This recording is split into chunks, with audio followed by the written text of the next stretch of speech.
October in Colorado is special for me. It's a time when the elk are bugling, the aspen trees are dropping their leaves, and last week, our buddy Shane Carwin got his first elk. And that leaves Brian Cary and I with just 1 day left to hunt. 2 tags, 2 bulls, is it even possible? I guess we'll just have to find out. If you caught last week's show, you got to see MMA legend and former UFC heavyweight champion Shane Carwin take his very first elk with us out in Colorado. And this week's episode is the continuation of that hunt out in Colorado. Now it's just me, Brian Cary, 2 elk tags, and 1 day left in the season. Brian Cary is the National Sales Manager for Burris Optics, located in Greeley, Colorado. During his 12 years with Burris, Brian has been a driving force behind the success and growth of the Burris brand, including the full line of Eliminator laser scopes. You know, I've been here 18 years. My National Sales Manager, Brian Cary, he's a very vital part of our organization. He's been here a dozen years. Brian's success with Burris is driven in part by his passion as an avid hunter. And when he's not representing Burris, he lets his hair down and hits the stage as the drummer of the band Mad Cow Posse. You know, Brian Cary's one of the more fun people I've ever been in the woods with. In fact, I like hunting with him. He's always cutting it up and making jokes, but the minute you hear an elk bugle, he's all business. And I know that at the moment of truth, he's gonna get the job done. After spending the better part of a day recovering Shane's bull, Steve and myself were the only 2 left that had tags. The weather is very windy, cold, fronts blowing in. Steve and I went up on the Stump Ridge where we've killed numerous elk, thinking it would be our best chance for that morning. Unfortunately, the wind again was just atrocious, blowing 20, 30 miles an hour. And we knew, 1, we were froze to death, and 2, we knew that we were going to have to get somewhere where the elk were out of the wind. They didn't like being in any more than we did. At 11 o'clock or so, we headed up to a bull where I knew it was on the backside of the mountain that was a big aspen bull, would be out of the wind perhaps. And we took our time getting up there. Now it's roughly noon. And I've got my rifle in my pack, and it was just one of those situations when I got up there. I looked at Steve and I'm like, man, there's no wind at all.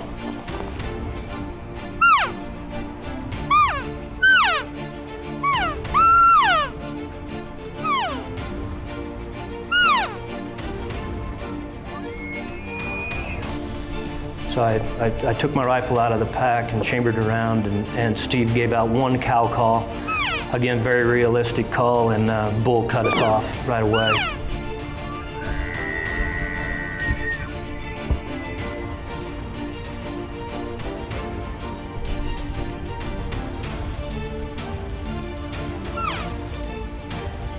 We were kind of caught out in the open of these aspen trees, and I'm leaning across a bit of a deadfall that comes across the road, and Steve continues on calling to the elk, and the bull's getting more and more fired up, and we could tell he was coming a little bit closer and a little bit closer. And again, the ironic story behind this whole thing is we had just launched our new Eliminator scope, which is to enhance you to be able to shoot and take game at a longer distance. And I quickly realized this was going to be a bow shot, perhaps. So I'm turning down the magnification on my scope, parallax down as low as it would be, and the bull's hot. He's coming in, and I believe he's got a spike with him. I think he called him in to, 18, 20 yards, kind of not the best frontal shot, but the wind was soon to go wrong, and the spike was about to get our wind and blow out of there.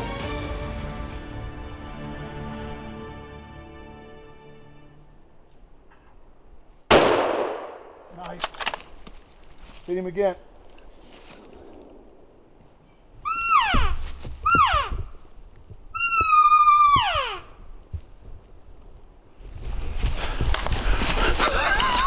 Nice job, guy. So much for the Eliminator. 20 yards. Fix bayonets and eliminate him. Caught him right up. I just thought he was going to wind us. That spike was coming around that tree. I'm like, it's game on. Crush him. Good job, man. Great job calling.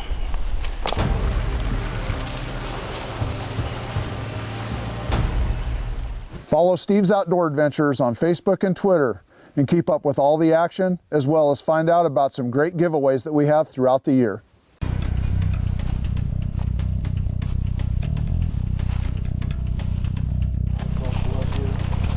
Load on the grass. Yeah, right there. Absolutely wonderful experience on the last day, let alone at noon. And being able to be that close and personal with the bull is something you won't soon forget.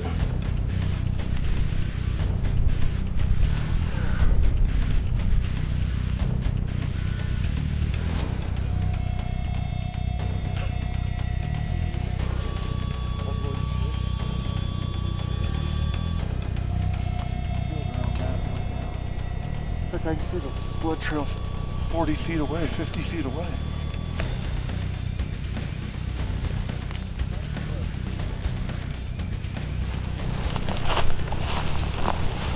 Your rifle. Go put your hands on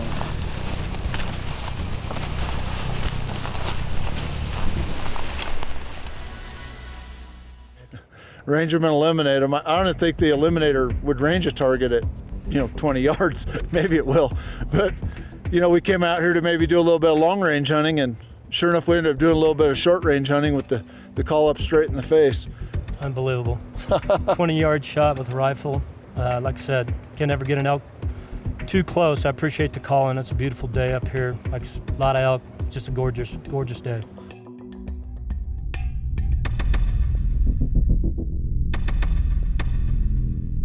I'm going to be in the field the next couple hours, and maybe we can finish this show out strong with one more elk head to the cooler. Thanks for the calling. Anytime, man. Appreciate it.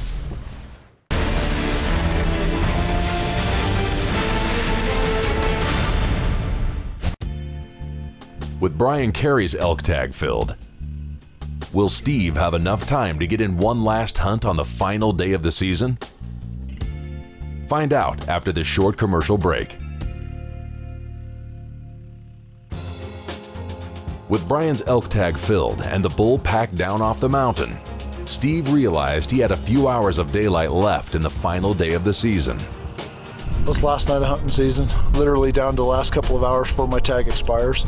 Got a great bull for my buddy Brian Cary a little bit ago, and Mr. Carnahan and I are gonna hike up into some place he calls the honey hole. So hopefully we got some last hour magic up his sleeve. Let's make it happen.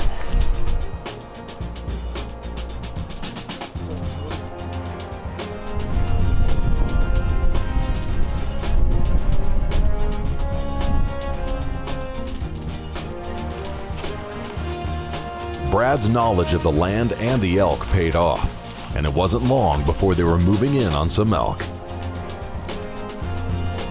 There's a great big bull across the canyon over here.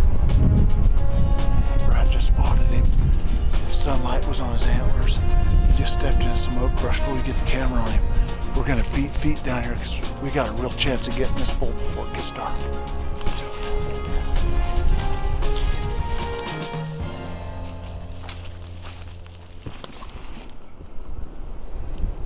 It's just across the canyon. It's gonna be a tough shot with the wind. I got it. I got that shot.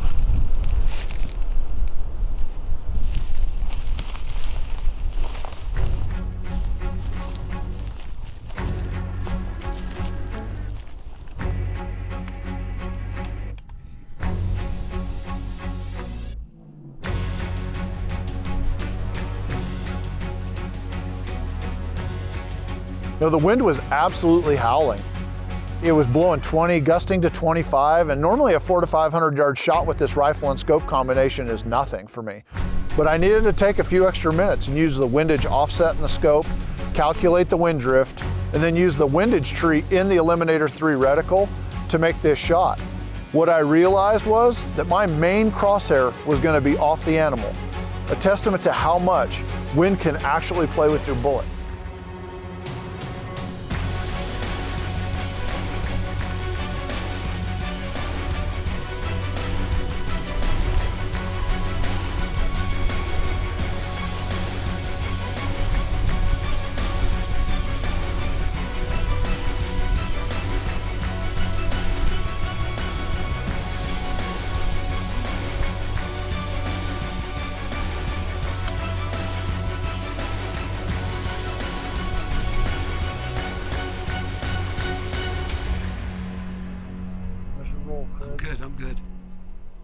another hole. Okay.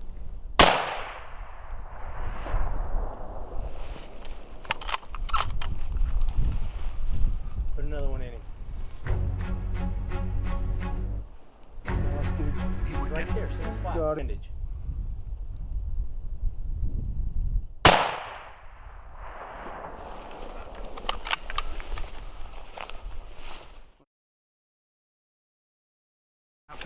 Just down and right of where he was.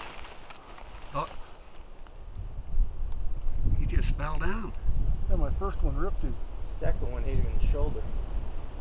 He's dead. I've got him in the scope dead. Looks dead to me. Yes! 478. Rage him and eliminate him, baby.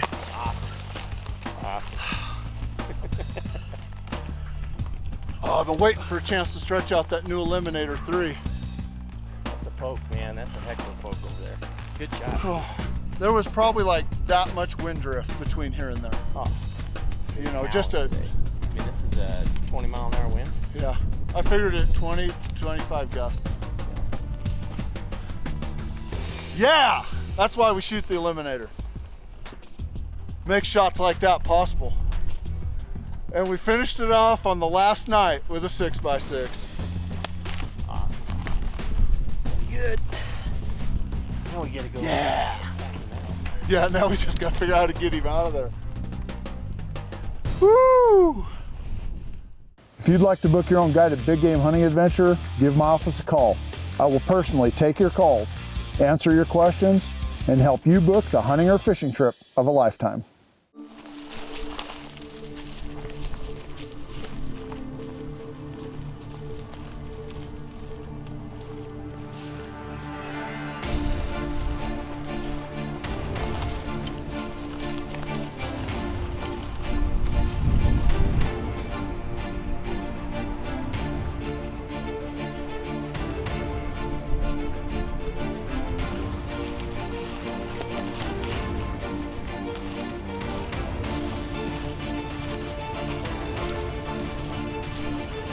The only problem with using the Eliminator 3 is the long walk you have to recover your animal.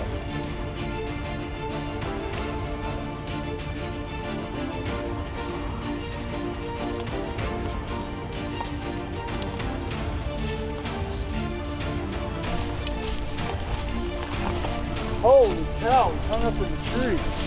Oh, he's a dandy. Holy cow.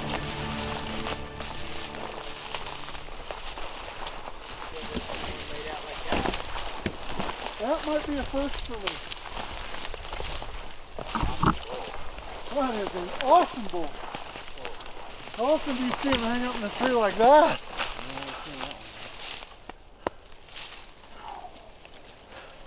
Yeah. Wicked. He's got velvet in that back, doesn't he? I know. That's weird. It's like, This is the bull we've been waiting for right here. Oh, he's big. I've never had one hang in a tree like that. You know, we've had an awesome hunt here in northwest Colorado. We've seen lots of elk, but we've also battled the elements. We've had snow, sleet, rain, wind, a little bit of everything. Here we are on the last night of the first rifle elk season in northwest Colorado. My guide Brad Carnahan, he knew the place to come look for a big bull. And once 5 minutes into the hunt, we spot him, move down the ridge, find him 478 yards away across a canyon, 25-mile-an-hour crosswind. Had to dope it, used the windage tree in the scope. What a way to end elk season on a really high note. I'd like to send a special thank you out to Brian Cary and Pat Beckett from Burris Optics, not only for inviting me on the annual company elk hunt, but for being such awesome sponsors of our show, because without them, Steve's outdoor adventures just wouldn't be possible. And I'd also like to thank Brad Carnahan, my guide on the last night of that hunt. His knowledge of the land, the elk, and their behavior is the reason why I was successful on that hunt. And I've learned to trust guides over the years, and he is definitely top notch. In fact, over the last 15 years, My company has booked dozens of clients each year out to private ranches in Northwest Colorado. And our clients have enjoyed a 98% or better success rate year after year on bull elk. So if you'd like to book your own guided big game hunting adventure for elk or mule deer or any other species, contact my office. I will personally take your calls, answer your questions, and help you book the hunting or fishing trip of a lifetime. Unfortunately, that's all the time we have for this week's show, but please remember to join us again next week when we bring you another exciting episode of Steve's Outdoor Adventures. After the hunt, Steve West and Brian Cary started making plans for a future mountain goat hunt in Alaska. But that's another story for a future episode of Steve's Outdoor Adventures.